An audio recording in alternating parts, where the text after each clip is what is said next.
ആയി 2030 ആകുമ്പോൾ പ്രത്യേകിച്ച് കേരളത്തിൽ നമുക്ക് സീനിയർ സിറ്റിസന്മാരുടെ എണ്ണം കൂടുമെന്നാണ് കണക്കാക്കപ്പെടുന്നത്.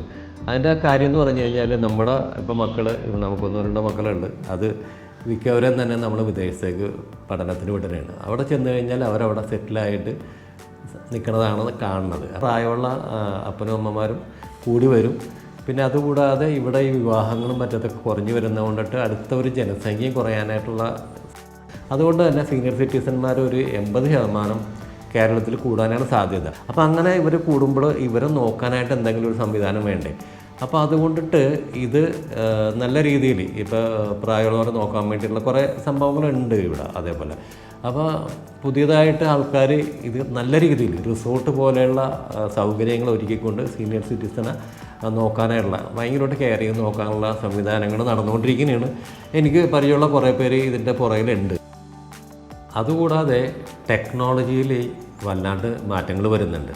നിങ്ങൾക്കറിയാൻ പറ്റുമല്ലോ, ഇപ്പോൾ AI വരുന്നുണ്ട്, അതുപോലെ തന്നെ ChatGPT, ഇങ്ങനെ ഒത്തിരി സംഭവങ്ങൾ വന്നുകൊണ്ടിരിക്കുന്നതാണ്.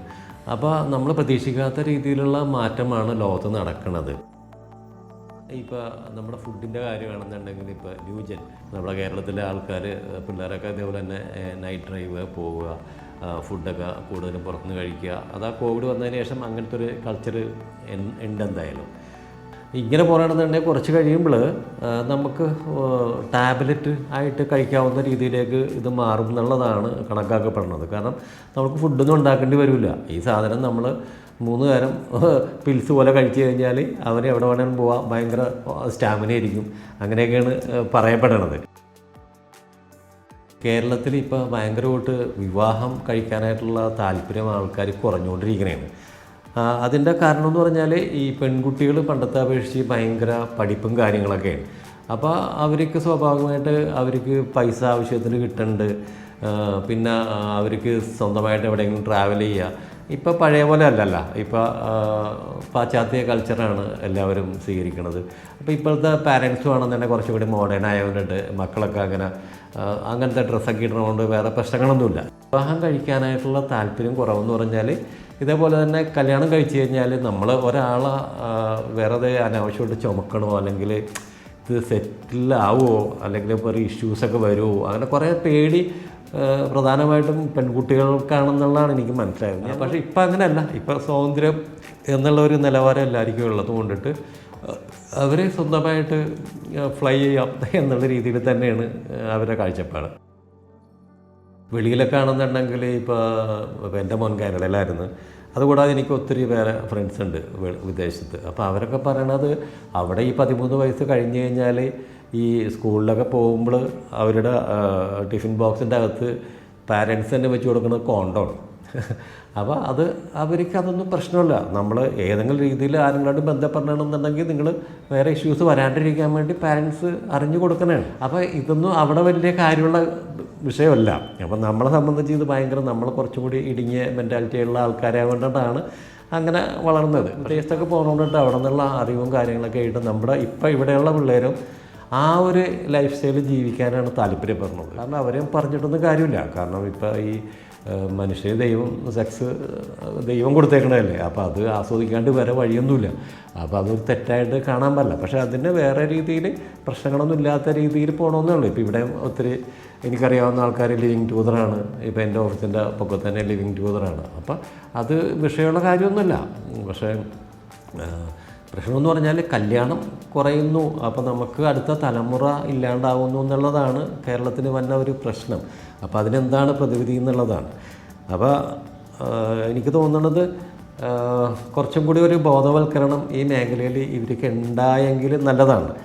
ഇത് ഇങ്ങനെ പോകണമെങ്കിലുള്ള പ്രശ്നമെന്ന് പറഞ്ഞാൽ നമുക്കൊരു 10-40 വയസ്സ് വരെ നിങ്ങൾക്ക് ഈ രീതിയിൽ എൻജോയ് ചെയ്ത് ജീവിക്കാനൊക്കെ പറ്റും. പക്ഷേ ഇത് ഒരു ആരോഗ്യകരമായ ഒരു ലൈഫ് സ്റ്റൈലല്ല. നമ്മുടെ ഈ നിങ്ങൾ ഈ കാണുന്നവരെ കൂടിയൊക്കെ സെക്സും കാര്യങ്ങളൊക്കെ ബന്ധപ്പെട്ട് കഴിഞ്ഞാൽ പല രീതിയിലുള്ള രോഗങ്ങൾ വരാം.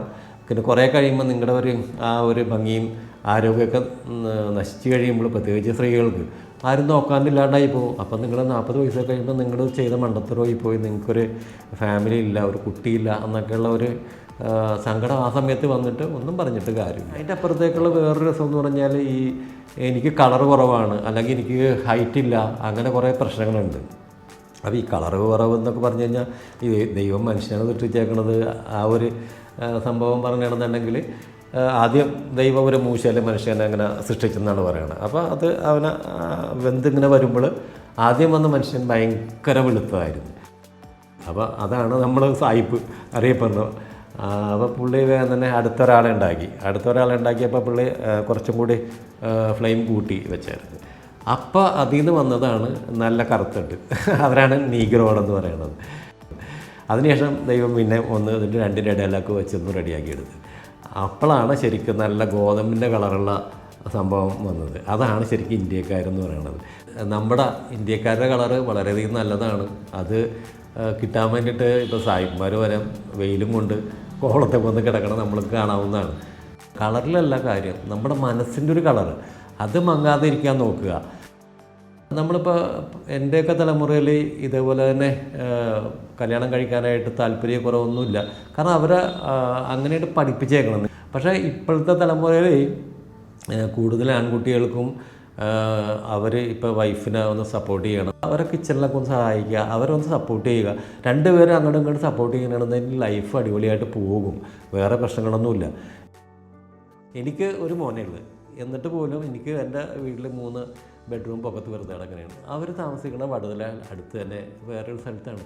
അതുകൊണ്ട് വേറെ പ്രശ്നങ്ങളൊന്നുമില്ല, കാരണം ഇഷ്യൂസ് തന്നെയില്ല. അവർക്ക് അവരുടേതായ ജീവിത രീതിയിൽ ജീവിക്കാൻ പറ്റും. അപ്പോൾ എല്ലാവർക്കും ചിലപ്പോൾ പറ്റില്ല എന്ന് വരും. പക്ഷേ എന്നാലും വേറൊരു പ്രശ്നം എന്ന് പറഞ്ഞാൽ നമ്മൾ മോളെ കെട്ടിച്ച് വിട്ട് കഴിഞ്ഞാൽ എല്ലാ ദിവസവും അവിടെ ചെന്നിട്ട് ഇന്നത്തെ പ്രശ്നം എന്തൊക്കെയാണെന്ന് രാവിലെയുള്ള കാര്യങ്ങളുണ്ടെങ്കിൽ വൈകുന്നേരമുള്ള കാര്യങ്ങളും അന്വേഷിക്കാണ്ടിരിക്കും. അവർ കല്യാണം കഴിച്ച് കഴിഞ്ഞാലും അപ്പനും അമ്മനെയും വിട്ട് അവർ ഒരു ശരീരമായി പോകുമെന്നും പറഞ്ഞിട്ട് ഞങ്ങളുടെ ബൈബിളിൽ പറയുന്നുണ്ട്. അങ്ങനെയാണ് ജീവിക്കേണ്ടത്.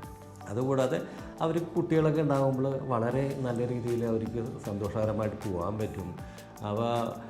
നിങ്ങൾക്കും ഒരു കുട്ടി വീട്ടിൽ ജനിക്കുമ്പോൾ പാരൻസിനും എല്ലാവർക്കും ഭയങ്കര സന്തോഷമാണ്. അത് എനിക്കറിയാവുന്നതാണ് ഞാനീ പറയണത്. നമുക്കൊരു കൊച്ചുമോളൊക്കെ ഉള്ളതാണ്.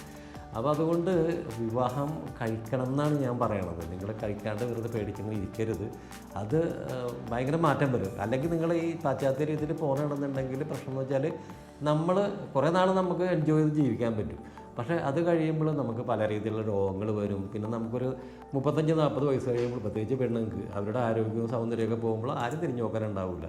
അപ്പോൾ ഇവർ മറ്റേ മാനസികമായിട്ട് പ്രശ്നങ്ങളിലേക്ക് വരും, ജീവിതം നശിപ്പിക്കുന്ന പിള്ളേരുണ്ട്, ഒത്തിരി നമുക്ക് അറിയാൻ പറ്റില്ല. അപ്പോൾ അതുകൊണ്ടിട്ട് നിങ്ങൾ ധൈര്യമായിട്ട് വിവാഹം കഴിക്കാൻ നോക്കുക.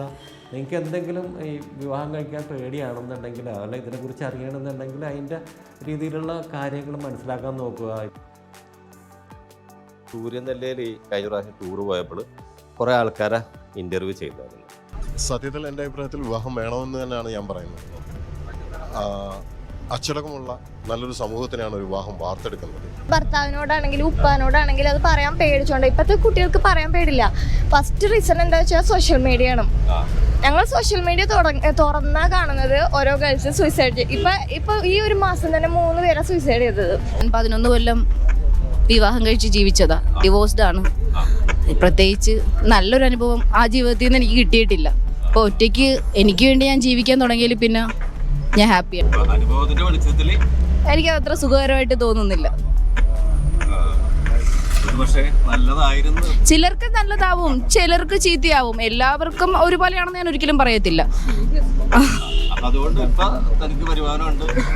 കുഴപ്പമില്ല, എൻ്റെ കുട്ടികളെ എനിക്ക് നോക്കാൻ പറ്റുന്നുണ്ട്. ആരുടെയും ശല്യമില്ല, ആരുടെയും ഉപദ്രവം സ്വീകരിക്കേണ്ട, ആരുടെയും ആട്ട് കേൾക്കേണ്ട, സ്വന്തമായിട്ട് ജീവിക്കാം. കല്യാണം കഴിക്കണ്ടെന്ന് എൻ്റെ ഒരു അഭിപ്രായം. കാരണം നമുക്കൊരു ഫ്രീഡം ഉണ്ടായാൽ അതാണ് ഏറ്റവും ബെറ്റർ. ഒരാളെ ഡിപ്പെൻഡ് ചെയ്ത് നിൽക്കേണ്ട ആവശ്യമില്ലല്ലോ. നമ്മൾക്കൊരു ജോബ് ഉണ്ടായി നമ്മളത് വെച്ച് പോയി അങ്ങനെ ഒരു ഹാപ്പി ലൈഫാണ് എനിക്ക് താല്പര്യം. 2030 ആകുമ്പോൾ ആളുകൾ വിവാഹം കുറവായിരിക്കും, കുറേ ആളുകൾ സിംഗിൾ ആയിരിക്കും, പിന്നെ ലിവിങ് ടുഗദർ ആയിരിക്കും എന്നുള്ളൊരു സാധനമാണ് എൻ്റെ കാഴ്ചപ്പാടിൽ വന്നത്. കല്യാണത്തെ പറ്റി ഞാൻ ഇന്നവരും കല്യാണം എനിക്കൊരു ബാധ്യതയായിട്ട് മാറുമെന്ന് എനിക്കറിയായിരുന്നു. എഫോർഡബിൾ ആയിരുന്നില്ല.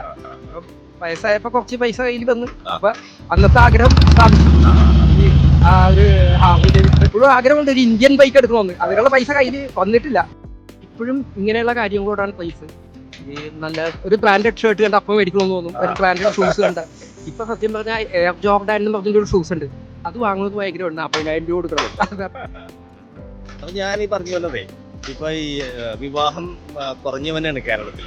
അപ്പൊ അത് അതിനെ കുറിച്ച് എന്തെങ്കിലും ഒരിക്കൽ പ്രത്യേകിച്ച് പറയാനുണ്ടോ ഈ അടുത്ത കാലഘട്ടത്തില്? ഈ മോഡേൺ ആയിട്ടുള്ള യുവാക്കളും യുവതികളും കെട്ടുപാടുകൾ അധികം ആഗ്രഹിക്കുന്നില്ല എന്നാണ് ഇപ്പൊ ഞാൻ ഒരിക്കലും ആഗ്രഹിക്കാത്ത ആളാണ്. പ്രത്യേകിച്ച് ഇപ്പൊ വരുന്ന തലമുറ എല്ലാവരും അത് തന്നെയാണ്. കാരണം അവരാരും തന്നെ കൂടുതലും ആൾക്കാർ, ഞാൻ പറയുന്നത് 100% അല്ല, ഒരു നല്ലൊരു ശതമാനം കുട്ടികൾ വീണ്ടും ഒരു 3-4 വർഷം കഴിയുമ്പോൾ ഇനിയും അത് കൂടും. അത് വർദ്ധിച്ചേ വരുള്ളൂ. ലാസ്റ്റ് വിവാഹം എന്ന് പറഞ്ഞ കൺസെപ്റ്റ് ഇല്ലാണ്ടാവും. പിന്നെ വീട്ടിൽ അടുക്കള ഉണ്ടാവില്ല. അടുക്കള ഉണ്ടാവില്ല. ഞാൻ പറഞ്ഞൊരു വിഷയം ഇതാണ്. അപ്പൊ നിങ്ങളത് കറക്റ്റ് ആയിട്ട് വന്നതിലെത്തി. ഇന്ത്യൻ ആൾക്കാർക്ക് എന്തോ കല്യാണത്തിന് പേടിയും കാര്യങ്ങളൊക്കെ ഉണ്ട്. അപ്പൊ എന്താണ് തന്നെ കല്യാണം കഴിക്കണ്ടെന്ന് തോന്നാനുള്ള ഒരു കാര്യം ഉണ്ടാവും? മെയിനായിട്ട് ഒരു ഗേൾ എന്ന രീതിയിൽ ഇപ്പോൾ കാണുന്ന കുറേ ന്യൂസസും സോഷ്യൽ മീഡിയയിലുള്ള കുറേ ന്യൂസും കാര്യങ്ങളൊക്കെയാണ്. ലൈക്ക് ഹസ്ബൻഡിൻ്റെ കാര്യങ്ങൾ അങ്ങനത്തെയൊക്കെ ഉണ്ട്. അങ്ങനത്തെ പേടി ഉണ്ട്. ഒരു ഫ്യൂച്ചർ ആൻസൈറ്റി ഒന്നും കല്യാണം കഴിക്കത്തുണ്ട്. പിന്നെ മോറോവർ എനിക്ക് ഇമോഷണലി അവൈലബിൾ ആകുമോ എൻ്റെ പാർട്ട്ണർ എന്നുള്ള ഒരു ചിന്താഗതി ഉണ്ട്. അതുകൊണ്ടാണ് മെയിനായിട്ട് മാരേജിൻ്റെ കോൺസെപ്റ്റിനോടല്ല, കിട്ടാൻ പോകുന്ന പാർട്ട്ണർ എങ്ങനെയായിരിക്കും എന്നുള്ളതിനോടുള്ള ഒരു ആൻസൈറ്റിയാണ്. അപ്പോൾ എന്തൊക്കെയായാലും കല്യാണം കഴിക്കണം എന്നാണ് എനിക്ക് പറയാനുള്ളത്. കാരണം നമുക്ക് ഇവർക്ക് അനാവശ്യമായ കുറേ പേടി കൊണ്ടിട്ടാണ് ഇങ്ങനെ സംഭവിക്കുന്നത്. കല്യാണം എന്ന് പറഞ്ഞാൽ 2 ഫാമിലി തമ്മിലുള്ള ഒരു കൂട്ടായ്മ ആയതുകൊണ്ട് ഈ സപ്പോർട്ട് കൂടുതലായിരിക്കും ആ കുടുംബത്തിൽ. കല്യാണം കഴിക്കണമെങ്കിൽ നല്ലതായിരിക്കാനാണ് സാധ്യത. പിന്നെ ഇപ്പോഴത്തെ പിള്ളേർക്ക് ഉള്ള ഈ ന്യൂജൻ ഇതായതുകൊണ്ടുള്ള കുറേ കൺഫ്യൂഷനൊക്കെ ഉണ്ട്. പക്ഷേ ഇതിനെക്കുറിച്ചുള്ളൊരു ബോധവൽക്കരണം. അപ്പോൾ അതിന് വേണ്ടിയിട്ട് ഞാൻ ഈ കല്യാണം കഴിക്കാനായിട്ടുള്ള അതിന് മുമ്പ് അറിഞ്ഞിരിക്കേണ്ട കുറേ സാധനങ്ങളുണ്ട്. അപ്പോൾ ഈ ബുക്കിൽ അതിനെക്കുറിച്ച് വ്യക്തമായിട്ട് പറയുന്നു. അപ്പോൾ ഈ ബുക്ക് വായിച്ചിട്ട് നിങ്ങളൊന്ന് ഇതിന് തയ്യാറെടുക്കണമെങ്കിൽ കുറച്ചും കൂടി ബെറ്റർ ആയിരിക്കുമെന്നാണ് എനിക്ക് പറയാനുള്ളത്. എന്തായാലും എല്ലാവരും കല്യാണം കഴിക്കട്ടെ, നല്ല ജീവിതം ഉണ്ടാകട്ടെ, നല്ല കുട്ടികളൊക്കെ ഉണ്ടായി നല്ലൊരു ലൈഫ് ഉണ്ടാകട്ടെ എന്നാണ് ഞാൻ പ്രാർത്ഥിക്കുന്നത്. അപ്പോൾ ഈ വീഡിയോ കണ്ടിട്ട് നിങ്ങളുടെ വിലയേറിയ കമൻസ് അറിയിക്കുക. അടുത്ത വീഡിയോ ആയിട്ട് കാണുന്നവരെ ഗുഡ് ബൈ.